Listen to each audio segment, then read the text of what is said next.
Welcome back to Tech, Tesla, and Trends. I know it's been a while since I did a long format. Things are always interesting and crazy in my world. I had to come back to Tony Seba because of what he just dropped. We are the horses. If you haven't read that blog post on his website, RethinkX, it is worth your time to read it. It is very much going to impact the way that we as humans live and are working, or how we choose to work in the future. Most importantly, I think it's going to impact how we choose to organize what is of value to us. Now, that does not mean that a instantaneous shift to socialism is immediately coming, because I don't think that socialism has ever worked, nor will it ever work, even if you have robot overlords. The reality is socialism fails every time it's tried. Now, looking at what that means when we are no longer demand constrained, but rather supply enabled, that changes the world. It changes how products are made. It changes how we look at the world itself. It means that we are able to decide what we want and have that built, custom built, and to have it custom built at a price that is at a fraction of whatever the cost was prior to humanoid robot labor being available across the board. Now, I know many of you are going to start by saying, oh, well, that's just science fiction. I have news for you, it is not. And within 13 years, if we're following the horses to cars level of disruptive X's, then you will see that we are looking at a very massive shift and change within our society. Now, again, if you haven't read Tony Seba's blog, then it's going to be very difficult for you to understand what I'm talking about. It is fundamentally going to challenge all of us and what it means to be a productive human. I think ultimately what I have talked about for many years, that we must have purpose. We need to know what it is that we want. We need to understand that there are going to be challenges in our world, and we have to have a fundamental understanding of who we are individually as well as societally. And we will be challenged to come up with new means of production, not from a standpoint of more humans, because humans are going to shift from the actual production. So when I say recreate the means of production, what I'm talking about is who we are as individuals. We need to be able to understand what drives us forward. What would we do for free if we had that opportunity? And I'm not talking about sitting on the beach drinking Mai Tais, because that's not a productive labor. So it's necessary for us to rethink who we are and to come up with an idea of what we would do if we could, for relatively small investment, acquire any particular production equipment or device or use of any of those particular labors or devices being properly handled by a humanoid robot. What would you do becomes a viable question. From my perspective, it becomes a matter of seeking after curiosity, understanding the world around us. We still don't understand the oceans. We still don't understand the space around us. There are just a handful of planets around our own planet. We could explore those, and it gives us an opportunity. Now, some of you are going to say, well, I don't want to explore those things. That's fine. But the production levels that we're talking about, food and housing, will not be issues. because they will be able to be built for next to nothing when it comes to actual labor costs. So the perpetual climb in value that we have observed over the last 100 or so years in property and all of these other things will have some downward pressures placed upon them. Because when you don't require human labor to build a house, and you're able to, as a construction firm, build a house without all of that labor, how much does that house actually cost? There'll be the firms that try to ratchet up the cost of the house and say, oh, well, it's so much better, it's higher quality, it's going to cost more. Watch how long that lasts, because there will be a newcomer on the market the following year who will build a house for half that price and still make their profit margin. And then the old guy is going to be forced to bring their prices down. And this perpetual competition will drive the overall cost of housing down. This is not the only industry that will be disrupted in any way, shape, or form. Think about how we clean, how we maintain. Those industries are also going to be disrupted. Essentially, any job within the first 20 years that is particularly difficult to get to, that may pose challenges for the humanoid robot. But any job that is labor related from a standpoint of moving something from point A to point B, that will be replaced, guaranteed. In fact, it might even be mandated by companies' insurance policies, because it is a good way to ensure that there will be zero workman's comp issues related to construction, movement, or areas where workman's comp is common. So for insurance companies, they're going to view these humanoid robots in the workplace as an extremely positive feature that they're going to encourage and in many cases subsidize with their decreased rates. For those that are saying, oh, well, we just won't utilize them or they won't come to pass, that's a false hope. It's going to happen. This is not something that you're going to be able to just, sleep through and it'll be nothing. There will be a transitionary period in which these complementary robot jobs where we don't have enough people to perform the task will be viewed as force magnifier or multiplier. That will be a positive situation, to be sure, but that is a short period, probably a decade. That means we probably have somewhere between 15 and 25 years to think this through, what it means for us as a society. If you're paying attention, that's really bad news for a significant chunk of the population. They're going to need meaningful work. This will matter.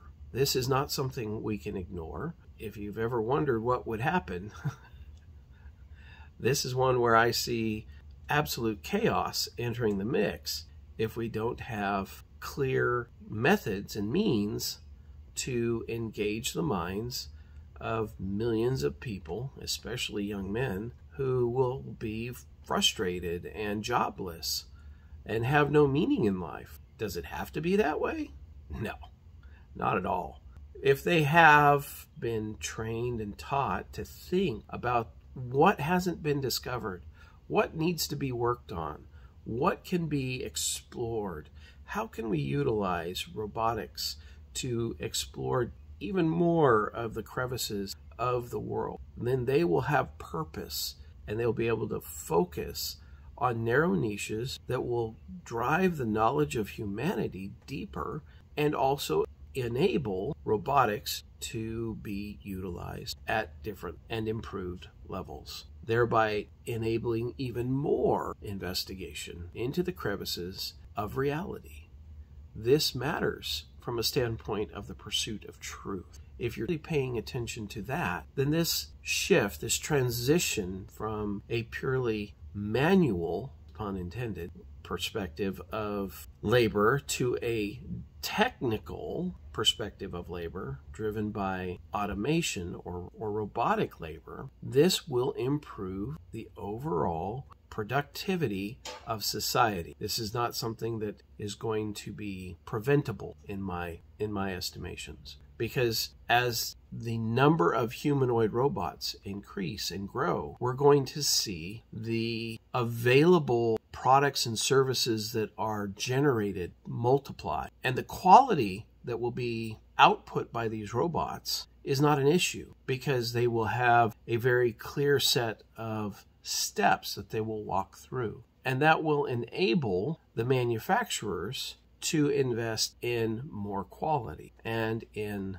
the quality of the materials as the costs of the labor decreases. This is a virtuous cycle from a standpoint of manufacturing, but it will completely drive the cost of many core products and services to rates that haven't been seen in hundreds of years as far as a per hour basis of construction or of labor. From a standpoint of being able to deploy a humanoid robot in today's world, some of the robots that we're looking at, if you run the numbers, you can get to them costing about $10 an hour to operate. When you run that through your brain and start seeing groups of people demanding a higher minimum wage, what happens to that sector of society or to that sector of production when one company figures out how to bring in the humanoid robot? This isn't going to be fun at all for that particular group of people demanding higher wages. In fact, they will be some of the first to be disrupted. I think predominantly we will see fast food restaurants be some of the first to adopt humanoid robots,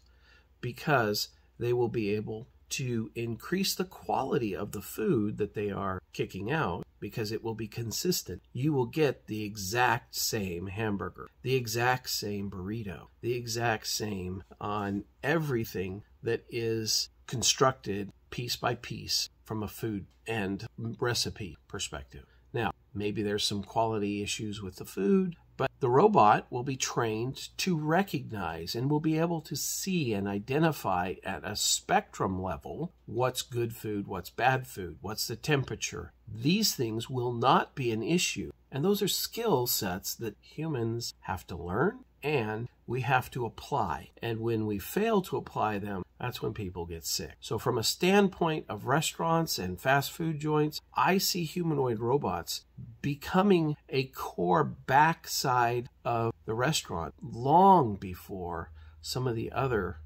industries are able to snap them up, because they will have a meaningful impact on the cost of goods delivered to us as diners. That will enable them to decrease the price of their food. When that happens, people eat out more. This is not something that is good for, say, a line cook. What it does mean is that people may develop preferences for customized or specialty foods that are made by humans. Just like everything else, handcrafted is going to take on a very bespoke meaning, and it will grow in its importance for some segments of society. But for the vast majority who are very cost conscious, especially in the transition years, they're going to flock to AI-driven humanoid robot establishments that have labor-saving devices in action and bringing costs down. Now, I know this is not something people want to hear, but it is something that is a reality that's going to emerge over the next decade for sure.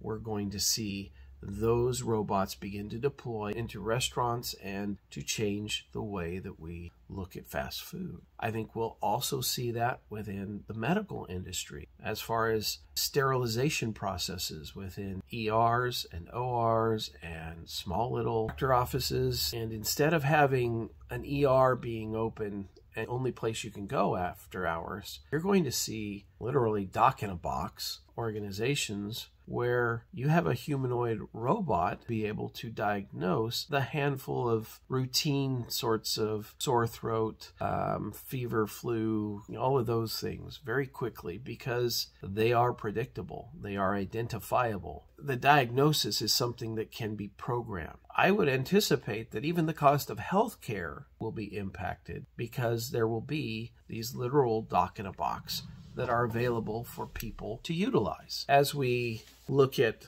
the function within hospitals, these robots will be able to ensure infectious bugs are not present within rooms where operations are occurring. They'll be able to see, quite literally see, these particular telltales that identify a bacterial growth or the presence of something viral. It's going to have the effect of ensuring that sterile facilities remain sterile. It will also enable analytics that go along with this, because you will be able to analyze, well, why is OR3 the problem every single time? You'll be able to figure it out. This will naturally increase the longevity of humanity from a perspective of better healthcare and at cheaper costs. This is one of the side effects that you will see. Is everybody going to be happy about having an AI doc? Probably not. But it is something that's going to occur. As somebody looking at the technology and the trends, it's incumbent upon me to mention that these things are occurring and that we are, as a society, going to need to address it. I've mentioned construction, I've mentioned food service, insurance in getting involved in this transition, and also hospitals and doctors and healthcare. Every industry, and I mean every industry, is going to be impacted by this trend, this change that is occurring within society. We cannot stop the humanoid robot from being deployed. It will be deployed at scale over the next decade, and it will continue to grow in the following decade. That is when I expect to see that we start losing to the machine, so to speak. When that job market change occurs, you're going to see robots that are working in tasks, not jobs, tasks. That's how things will be managed, measured. Which tasks have been replaced by robots? We as humans are going to need to replace the tasks that we give to the robots.